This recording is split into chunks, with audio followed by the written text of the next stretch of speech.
Selamat pagi, kembali lagi bersama saya, Vergelina Erin. Saya mahasiswi semester 4. Sini saya akan mempresentasikan dampak masif korupsi. Yang pertama, dampak ekonomi.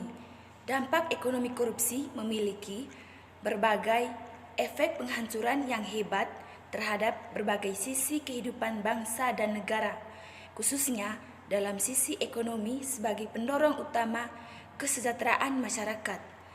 Beberapa dampak dari korupsi terhadap ekonomi. Yang pertama, lesuhnya pertumbuhan ekonomi dan investasi.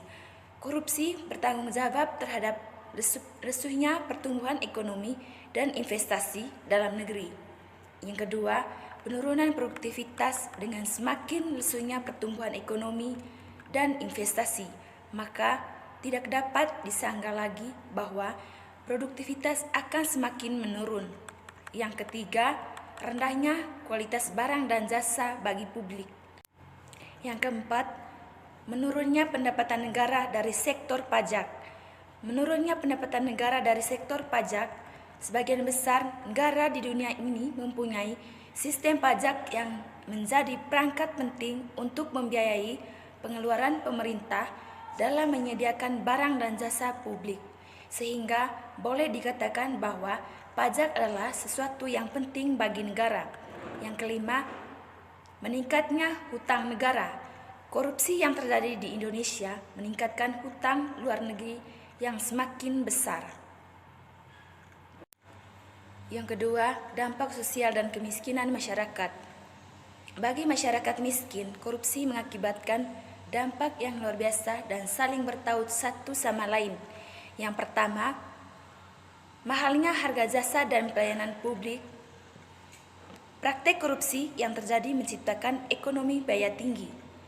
Kondisi ekonomi biaya tinggi ini berimbas pada mahalnya harga jasa dan pelayanan publik karena harga yang ditetapkan harus dapat menutupi kerugian pelaku ekonomi akibat besarnya modal yang dilakukan. Yang kedua, pengentasan kemiskinan berjalan lambat. Pengentasan kemiskinan dirasakan sangat lambat. Hal ini terjadi karena berbagai sebab. Dampak masif korupsi seperti lemahnya koordinasi dan pendataan dan pendanaan dan lembaga. Yang ketiga, terbatasnya akses bagi masyarakat miskin.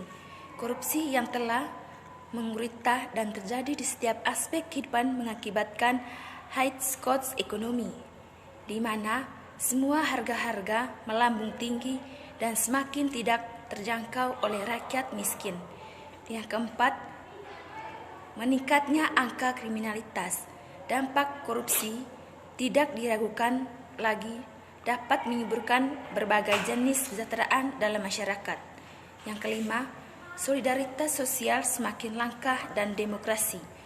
Korupsi yang telah begitu masif yang terjadi membuat masyarakat merasa tidak mempunyai pegangan yang jelas untuk menjalankan kehidupan sehari-hari.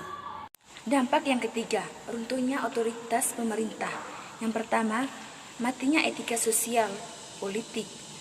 Korupsi bukan suatu bentuk tindakan pidana biasa karena ia merusak sendi-sendi kehidupan yang paling dasar, yaitu etika sosial dan kemanusiaan. Yang kedua, tidak efektifnya peraturan dan perundang-undangan. Secara umum, peraturan dan perundang-undangan berfungsi untuk mengatur suatu substansial dan merupakan instrumen kebijakan yang berguna untuk memecah suatu masalah yang ada di dalam masyarakat. Yang ketiga, birokrasi tidak efisien. Tidak efisiennya birokrasi ini dianggap sebagai faktor yang masuk menghalangi investasi asing masuk ke negara tersebut. Yang keempat, dampak terhadap politik dan demokrasi. Yang pertama, munculnya kepemimpinan korup. Kondisi politik yang carut-marut dan cenderung sangat koruptif menghasilkan masyarakat yang tidak demokratis. Yang kelima, dampak terhadap penegakan hukum. Yang pertama, fungsi pemerintah mandul korupsi telah mengikis banyak kemampuan pemerintah untuk melakukan fungsi yang seharusnya, Yang kedua, hilangnya kepercayaan rakyat terhadap lembaga. Negara korupsi yang terjadi pada lembaga-lembaga negara seperti yang terjadi di Indonesia diberitakan di berbagai media massa mengakibatkan kepercayaan masyarakat terhadap lembaga tersebut hilang. Yang keenam, dampak terhadap pertahanan dan keamanan. Yang pertama, kerawanan Harkamnas karena lemahnya alutsista dan SDM. Yang kedua, lemahnya garis batas negara Indonesia dan posisinya berbatasan dengan banyak negara seperti Malaysia, Singapura, Cina, Filipina, Papua Nugini, Timor Leste, dan Australia. Perbatasan ini ada yang berbentuk perairan maupun daratan. Yang ketiga, menguatnya sisi kekerasan dalam masyarakat, kondisi kemiskinan pada akhir memicu berbagai kerawanan sosial lain yang semakin membuat masyarakat frustasi menghadapi kerasnya kehidupan. Yang ketujuh, dampak kerusakan lingkungan. Yang pertama, menurunnya kualitas lingkungan. Kerusakan lingkungan hidup ini dipicu oleh berbagai sebab seperti kepentingan ekonomi, di mana hasil hutan yang ada dieksploitasi besar-besaran untuk mendapatkan keuntungan. Yang kedua, menurunnya kualitas lingkungan hidup. Lingkungan hidup yang telah rusak akan bukan saja menurunkan kualitas lingkungan itu sendiri, namun lebih jauh akan berdampak dalam menurunnya kualitas hidup manusia yang ada dalamnya, serta kualitas lingkungan hidup global. Demikian presentasi saya hari ini, kurang dan lebihnya mohon maaf. Terima kasih.